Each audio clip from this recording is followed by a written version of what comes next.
مفتی طارق مسعود speeches کو subscribe کریں۔ کیونکہ جہاد ہی کے واقعات چل رہے ہیں. میں نے بتایا تھا سورہ انفال اور سورہ توبہ ہے ہی ٹوٹلی جہاد ہے. تو اب اللہ کے نبی کو حکم دیا جا رہا ہے کہ اے نبی آپ مومنین کو جہاد کی ترغیب دیں، کیونکہ اسلام میں اب ایسا ہوتا رہے گا. صرف بدر ایک واقعہ نہیں، آئندہ بھی ہوں گے، لڑائی ہوگی، کبھی دفاعی کبھی اقدامی. تو قیامت تک یہ سلسلہ چلتا رہے گا، حق اور باطل کی لڑائی چلتی رہے گی. تو اے نبی، یا ایھا النبی، اے نبی، حرض المؤمنین علی القتال، آپ مومنین کو قتال پر ابھاریے، ان کو ترغیبیں سنائے جہاد کی.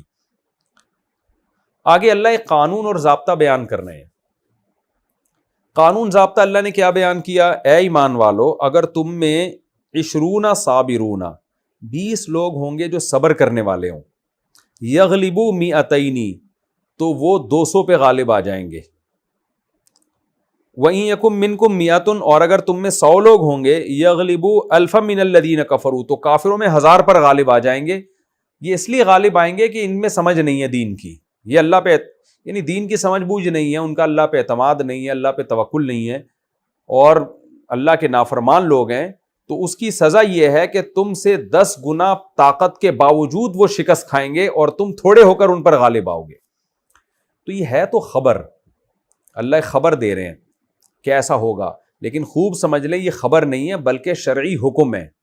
اصل میں ان آیتوں میں یہ بتایا جا رہا ہے کہ اے ایمان والو، اگر تم 100 ہو اور تمہارا مقابلہ 1000 سے ہو رہا ہے تو تمہیں میدان جنگ سے بھاگنے کی اجازت نہیں ہے، تمہیں پھر لڑنا پڑے گا، کیونکہ پھر تم اسباب کی وجہ سے شکست نہیں کھاؤ گے. پھر اگر تمہیں شکست ہو رہی ہے اس کا مطلب تم نے جان کر کمزوری دکھائی ہے، بے صبری دکھائی ہے، اس کا تمہیں گناہ ملے گا. اصل میں یہ آرڈر دیا جا رہا ہے لیکن اس کا انداز ہے خبر کی صورت میں. یہ ایک بلاغت ہے قرآن کی کہ دیکھیں جنگ میں آپ کو کب دشمن سے فرار اختیار کرنے کی اجازت ہے؟ جب آپ کو غالب گمان ہو کہ ہمارے پاس اتنے اسباب اور وسائل اور افرادی قوت ہے ہی نہیں کہ ہم لڑ سکتے ہوں. ایسی صورت میں شریعت آپ کو اجازت دیتی ہے کہ آپ جنگ ہی نہ لڑیں، بلکہ آپ اگر کوئی جنگ کا کوئی ماحول بن بھی گیا ہے تو آپ راہ فرار اختیار کریں، کیونکہ آپ تھوڑے ہوں گے، وہ اتنے زیادہ ہوں گے، سوائے آپ کے قتل ہونے کے ایک طرح کی خودکشی ہے نا. اس کی مثال ایسی ہے، 10 آدمی مجھ سے لڑنے کے لیے آ رہے ہیں اور میں اکیلا ہوں، میرے پاس کچھ بھی نہیں ہے اور ان کے پاس 10 کے پاس اسلحہ ہے. تو ظاہر ہے پھر ایسے موقع پر ہر عقل مند کہے گا بھائی بھاگ جاؤ، کیونکہ آپ ایسے موقع پہ لڑیں گے تو یہ موت ہی ہے اور کچھ بھی نہیں ہے. تو اسلام نے بھی اسباب اور وسائل کے ساتھ شرعی حکام کو، جنگ کے حکام کو جوڑ دیا ہے کہ اگر لڑنے کی طاقت ہے تو لڑو، نہیں ہے تو نہیں لڑو. جیسے نوح علیہ السلام ساری زندگی تبلیغ ہی کرتے رہے، 1000 سال جہاد نہیں کیا. وجہ کیا ہے؟ 40-50 لوگ ایمان لائے اور پوری قوم ایک طرف ہے، تو کہاں لڑ سکتے تھے؟ قوم عاد، قوم سمود، کسی کو بھی جہاد کا حکم نہیں دیا گیا، قوم لوط کو بھی حکم نہیں دیا گیا. ابراہیم علیہ السلام ایمان لائے، ان کی زوجہ ایمان لائیں، ان کے بھانجے ایمان لائے، سارے کافر تھے. ابراہیم علیہ السلام نے کوئی جہاد نہیں کیا بلکہ ہجرت کی ہے. ہمارے نبی نے بھی مکہ میں 13 سال جہاد نہیں کیا، تھوڑے سے لوگ تھے. جب مدینہ میں کچھ طاقت آئی ہے تو پھر آپ نے لڑائی لڑی ہے. تو اسلام کبھی آپ کو ایسا حکم نہیں دیتا کہ جو بالکل اسباب اور وسائل کے بالکل اگینسٹ ہو تو آپ خودکشی کرنا شروع کر دیں. آج جو اسلامی ملکوں کے حالات ہیں، لوگ کہتے ہیں نا اسلامی کنٹری کو چاہیے کہ فلاں اسلام دشمن ملک پہ حملہ کر دے. بھائی حملہ کیسے کرے گا؟ آپ اپنے وسائل دیکھو، آپ اپنے اسباب دیکھو، تو اس حملے کے بعد آپ افورڈ بھی کر سکتے ہو کہ نہیں کر سکتے.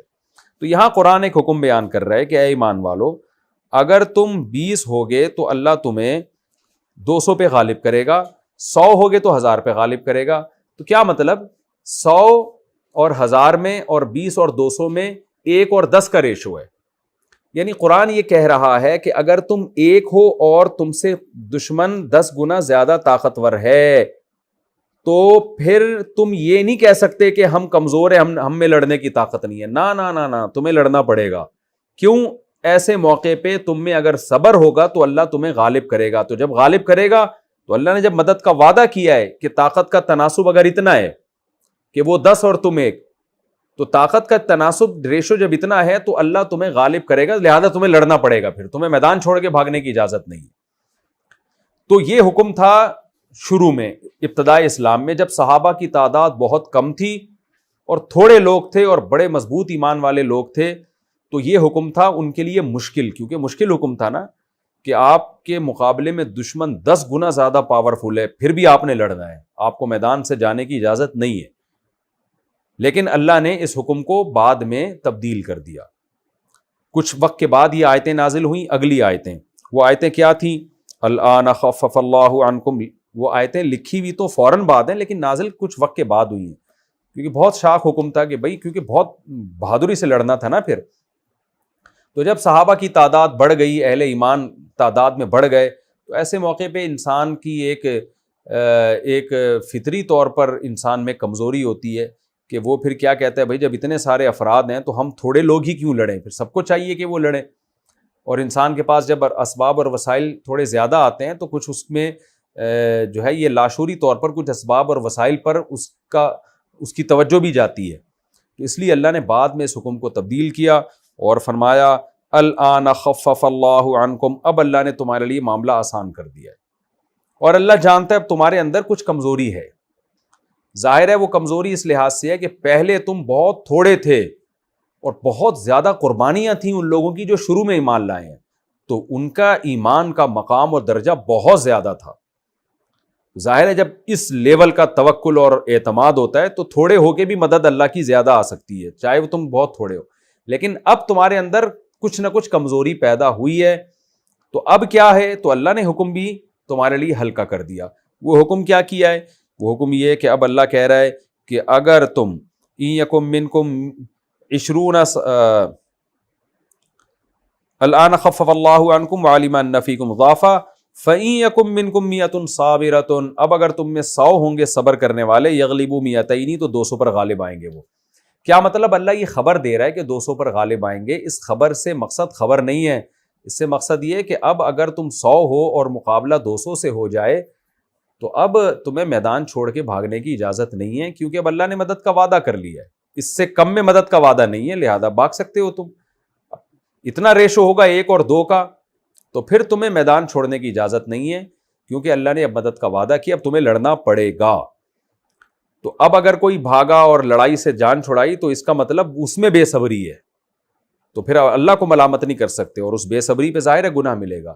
تو یہ ہے تو خبر کہ تم 100 ہو تو 200 پہ غالب آؤ گے، لیکن اس خبر کے ضمن میں آرڈر دیا جا رہا ہے کہ اگر تمہاری دشمن سے لڑائی ہوتی ہے اور دشمن کے مقابلے میں تمہارے وسائل آدھے ہیں تو تمہیں لڑنا پڑے گا، کیونکہ اللہ نے مدد کا وعدہ کیا ہے. تم یہ نہیں کہہ سکتے کہ ہم کم ہیں، تو گراؤنڈ ریئلٹی یہ کہہ رہی ہے کہ جو کمزور ہوتا ہے اس کو شکست ہوتی ہے، جو طاقتور ہوتا ہے اس کو فتح ہوتی ہے. تو گراؤنڈ ریئلٹی کے حساب سے ہمیں نہیں لڑنا چاہیے. نہ نہ نہ نہ اگرچہ گراؤنڈ ریئلٹی یہ کہہ رہی ہے کہ تم کمزور ہو، لیکن قرآن یہ کہہ رہا ہے کہ تم پاورفل ہو، اللہ مدد کرے گا، تو اب تمہیں بھاگنے کی اجازت نہیں ہے.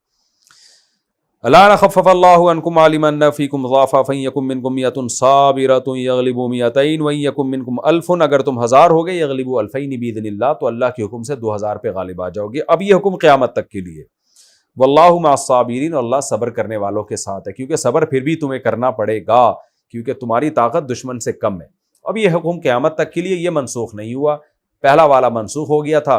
تو آج بھی شرعی حکم یہی ہے کہ اگر اسلامی کنٹری کی کسی کنٹری سے لڑائی ہوتی ہے اور وسائل کم از کم آدھے اور دگنے کے ہوں تو اس کنٹری کو لڑنا پڑے گا، اقدامی جہاد کرنا پڑے گا. اور یہ خوب سمجھ لیں کہ قرآن نے یہاں جو بتایا ہے نا کہ 100 اور 50، 100 اور 200، تو یہ مراد 100 اور 200 نہیں ہے، بلکہ مراد یہ ہے کہ اسباب اور وسائل ان کی نسبت آدھے ہوں.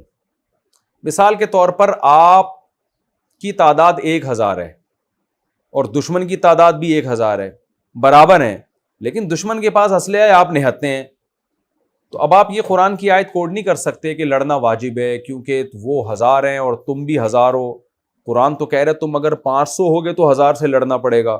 اب تو ہم 500 نہیں بلکہ 1000 ہیں. بھائی ہیں تو 1000 مگر ہیں نہتے نا، کسی کام کے نہیں ہے وہ 1000. ان کے پاس، ہر آدمی کے پاس ٹینک ہے، آپ کے پاس کچھ بھی نہیں ہے.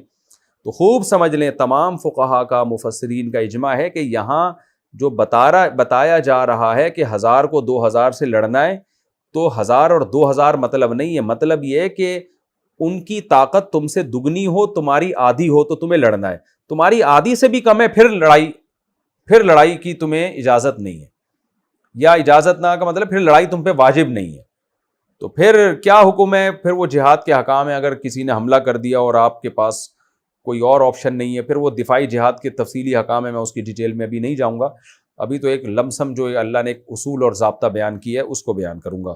تو قرآن کہتا ہے کہ آدھی طاقت اگر تمہاری ہے تو تمہیں لڑنا پڑے گا. تو آج بھی یہی حکم ہے کہ اگر اہل اسلام کی کہیں جنگ ہو جاتی ہے، اسلام دشمنوں کے ساتھ وہ دگنے ہیں، آپ آدھے ہیں ہر چیز میں، اسباب اور وسائل میں بھی، تو پھر اللہ کا وعدہ ہے کہ انشاءاللہ اللہ تمہاری مدد کرے گا اور تمہیں دشمن پہ غلبہ عطا کرے گا.